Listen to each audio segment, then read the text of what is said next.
అంటే యండమూరి వీరేంద్రనాథ్ గారి నవలలకి రచనలకి ప్రాణం కోసం మీరు తెర మీదకి తీసుకొచ్చారు. నిజంగా మీరు బాగా గుర్తు చేశారు.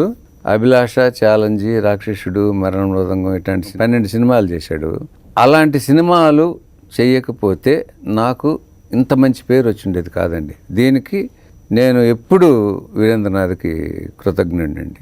ఎందుకు పనికిరాని ఒక లాయరు, నేను కేసులు వాదించాలి సార్, ఈ ఉరిశిక్ష అనేది రద్దు చేయాలి సార్ అని తిరుగుతుంటాడు చిరిగిపోయిన చొక్కాలు వేసుకుని.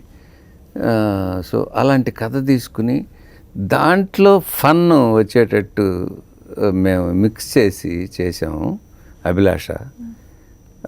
కోర్స్ ఇళయరాజా గారు బ్రహ్మాండమైన మ్యూజిక్ ఇచ్చారు దానికి. దాంట్లో యూరేకా సాకామికా అనే సాంగ్ ఉంటుంది. ఫస్ట్ టైం దాన్ని 22 days తీశాను నేను. అంటే ఫుల్ డేస్ తీయలేదు, ఎప్పుడు మూడు వస్తే అప్పుడు ఒక 2 షాట్లు అట్లా తీసేవాడిని. సో అది రిలీజ్ అయినప్పుడు చూస్తే అది